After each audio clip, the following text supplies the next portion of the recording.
ఆచంట నియోజకవర్గం సిద్ధాంతం గ్రామం గ్రామ సభ ప్రభుత్వ రాజముద్రతో పట్టాదారు పాసు పుస్తకాల పంపిణీ కార్యక్రమానికి ముఖ్య అతిథిగా విచ్చేస్తున్నటువంటి మన ఆంధ్రప్రదేశ్ రాష్ట్ర గౌరవ ముఖ్యమంత్రి వర్యులు గౌరవనీయులు శ్రీ నారా చంద్రబాబు నాయుడు గారికి సాదర స్వాగతం సుస్వాగతం తెలియజేస్తున్నాం.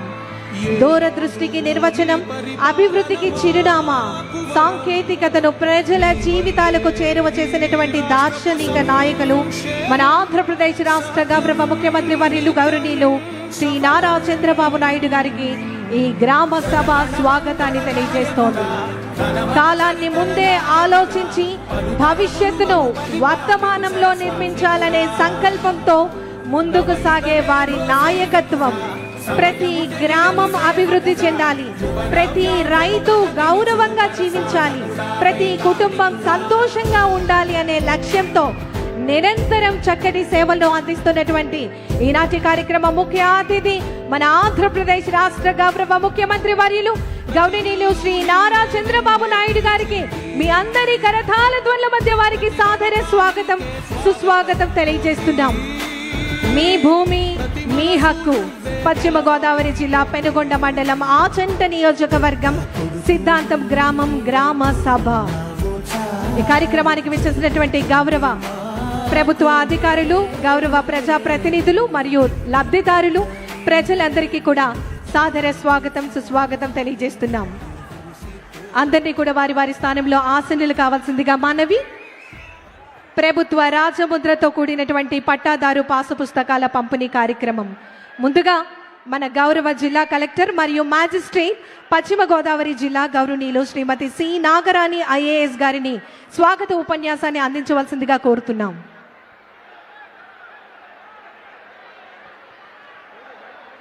వేదిక మీద ఆసీనులైన స్వర్ణాంధ్ర రథసారథి మన ముఖ్యమంత్రి వర్యులు మాననీయ శ్రీ నారా చంద్రబాబు నాయుడు గారికి పశ్చిమ గోదావరి జిల్లా ప్రజల తరపున సాదర స్వాగతం పలుకుతున్నాం.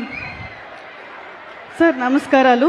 కేంద్ర మంత్రివర్యులు భూపతిరాజు శ్రీనివాస్ వర్మ గారు, రాష్ట్ర ఇంధన శాఖ మంత్రి మరియు జిల్లా ఇన్ఛార్జి మంత్రివర్యులు గొట్టిపాటి రవికుమార్ గారు, రెవెన్యూ శాఖ మంత్రివర్యులు అనగాని సత్యప్రసాద్ గారు, రాష్ట్ర జలవనరుల శాఖ మంత్రులు మరియు జిల్లా మంత్రి నిమ్మల రామానాయుడు గారు, మాజీ మంత్రి స్థానిక శాసనసభ్యులు పితాని సత్యనారాయణ గారు, వేదిక పైన ఉన్న సీఎంఓ అధికారులందరికీ కూడా జిల్లా ప్రజల తరపున సుస్వాగతం పలుకుతున్నాను. రాష్ట్ర ప్రజల మీద ఎంతో ప్రేమతో మన కోసం ప్రతి ఒక్కరికి తప్పులు లేని, సమస్యలు లేని పట్టాదారు పాస్ పుస్తకాలు అందించాలనే ఒక సుసంకల్పంతో ఈ రెవెన్యూ గ్రామ సభ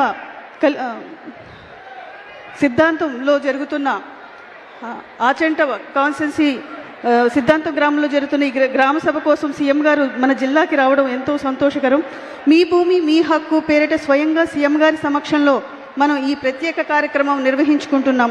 దీర్ఘకాలంగా పరిష్కారం కాని పలు రెవెన్యూ సమస్యలను సీఎం గారి సూచనలు, స్పష్టమైన ఆదేశాలతో ఇప్పుడు పరిష్కారం మార్గం పట్టాయి.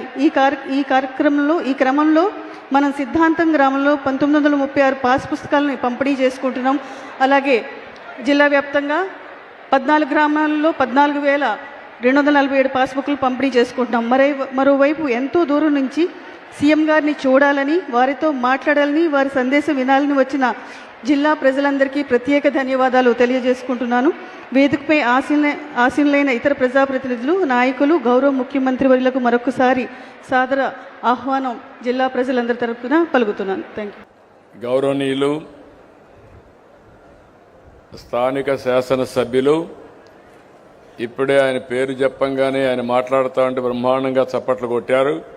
దాన్ని బట్టి మీ అందరి మనస్సుల్లో ఉండే వ్యక్తి పీతాని సత్యనారాయణ గారు.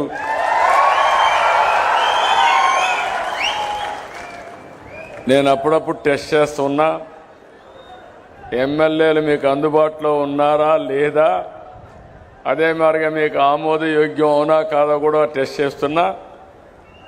అందుకని ఆయనే చెప్పాడు, మమ్మల్ని గురించి ఎప్పటికప్పుడు సమాచారం తెప్పిస్తారని. ఒక బాధ్యత కలిగిన పార్టీ అధ్యక్షుడిగా ఎమ్మెల్యేలందరినీ కూడా సరైన మార్గంలో నడిపించి ప్రజలకు న్యాయం చేసే బాధ్యత మీరు నాకు అప్పచెప్పారు. ఇప్పుడు రెండో బాధ్యత కూడా ముఖ్యమంత్రిగా ఓట్లేసి అఖండ మెజార్టీతో గెలిపించారు. ఒక పక్క ఎమ్మెల్యేలు, ఎంపీలు, పార్టీ నాయకులు, ఒక పక్క ఎన్డీఏ కార్యకర్తలుంటే ఇంకో పక్క మా అఫీషియల్ టీం అంతా పక్కనే ఉంది. మీకు ఎదురుగా కూర్చొని పెట్టాను. ఇద్దరిని కూడా సమాంతరంగా తీసుకుని మీ సమస్యలు పరిష్కారం చేయడానికే నేను ఇక్కడికి వచ్చాను. తప్పకుండా భవిష్యత్తులో అన్ని సమస్యలు పరిష్కారం చేయడమే కాకుండా మీ భవిష్యత్తు కూడా బాగుండే విధంగా తీర్చిదిద్దే బాధ్యత మేము తీసుకుంటామని మరొక్కసారి అందరికీ హామీ ఇస్తున్నా.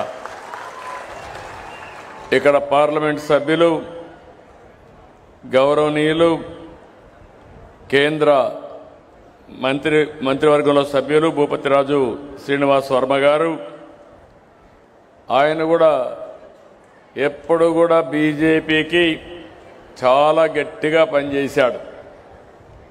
అందుకే ఆయన సేవలు గుర్తుపెట్టుకొని ఎంపీ ఇవ్వడమే కాకుండా డబల్ జాక్పాట్ మంత్రిగా కూడా ఇచ్చారు ఆయనకు.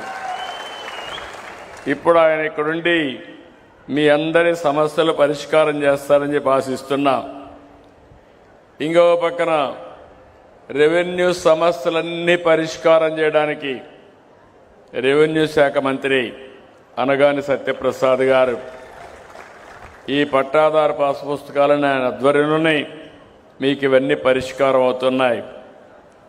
ఇంకొక పక్క గొట్టిపాటి రవికుమార్ గారు పవర్ మినిస్టర్, రాబోయే రోజుల్లో మీ కరెంటు ఛార్జీలు ఇమీడియట్గా తగ్గించడం అప్పులు చేశారు కాబట్టి, కానీ నాణ్యమైన పవరు, కరెంటు ఛార్జీలు పెంచకుండా మీకు మెరుగైన కరెంట్ అందించే బాధ్యత గొట్టిపాటి రవికుమార్ తీసుకుంటాడని చెప్పి కూడా నేను మీకు తెలియజేస్తున్నా. ఇక్కడే నిమ్మల రామానాయుడు,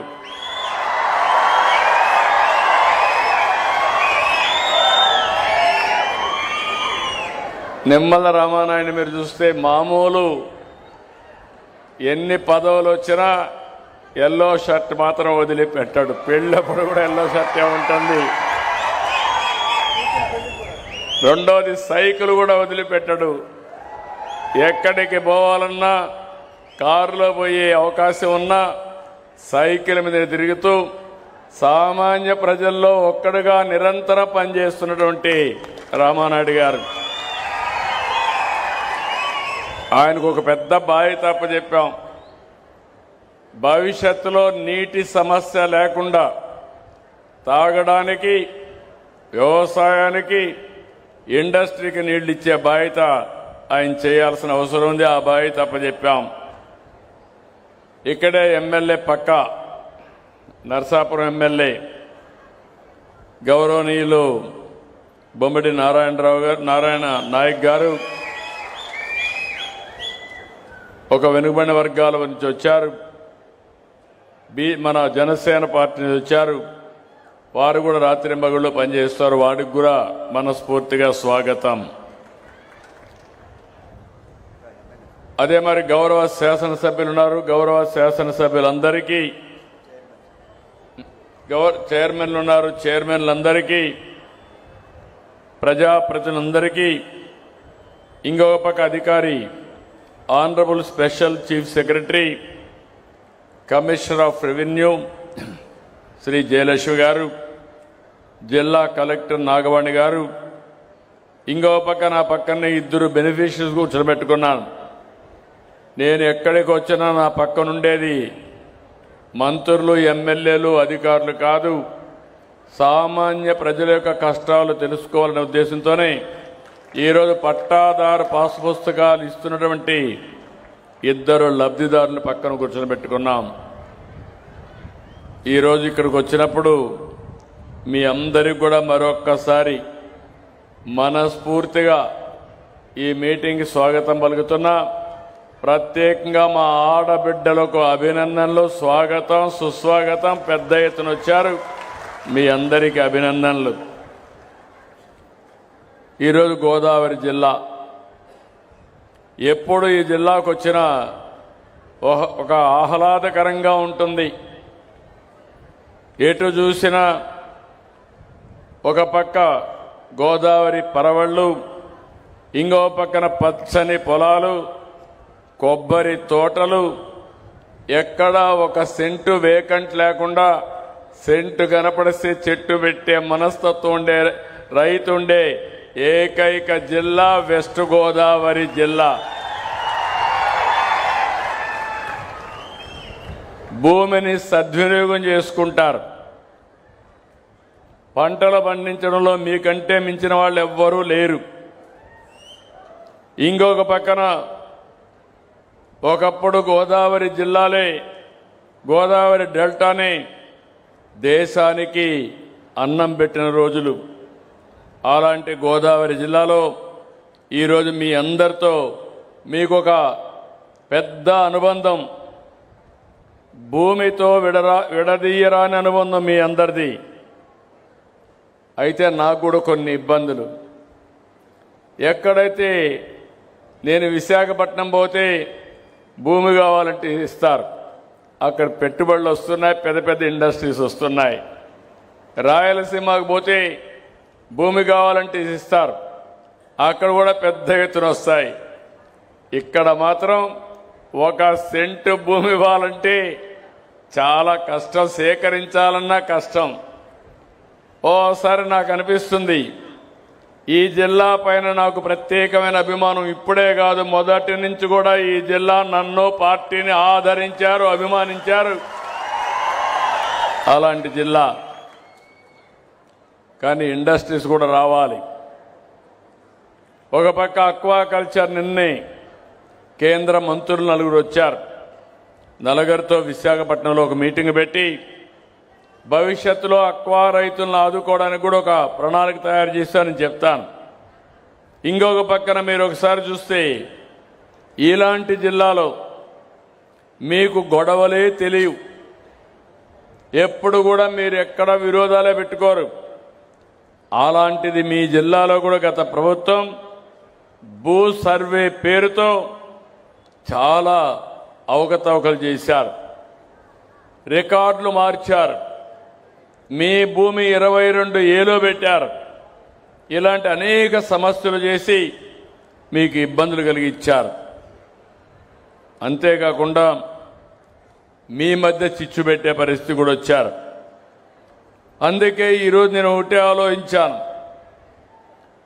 ఇంత మునుపు కూడా నేను మొట్టమొదటిసారిగా 94లో రెవెన్యూ మంత్రి అయ్యాను, ఫైనాన్స్ మినిస్టర్గా పనిచేశాను, రెవెన్యూ సమస్యలు తెలిసిన వ్యక్తిని. ఇంకో పక్క మీరు ఒకసారి ఆలోచిస్తే ఆంధ్రప్రదేశ్ రాష్ట్రంలో రెవెన్యూ సమస్యలు తక్కువగా ఉంటాయి. దానికి కారణం బ్రిటిష్ వారి పరిపాలన. ఆ రోజు బ్రిటిష్ వారి పాలనలో మీరు చూస్తే ఎక్కడికక్కడ విలేజ్ కరణం పెట్టేవాళ్ళు, మున్సిపల్ని పెట్టేవాళ్ళు, రెవెన్యూ కలెక్ట్ చేసేవాళ్ళు. అదే మరి ఎప్పటికప్పుడు జమాబందీ నిర్వహించేవాళ్ళు. అంటే ప్రతి ఒక్క సంవత్సరం అకౌంట్స్ అన్ని ఫైనలైజ్ చేసి తద్వారా మీ భూమి మళ్ళా ఒకసారి రెన్యూ చేసి మీ దగ్గర భూమి శిస్తు వసూలు చేసేవాళ్ళు. అందువల్ల రికార్డులు ఎక్కడా తేడా ఉండేది కాదు.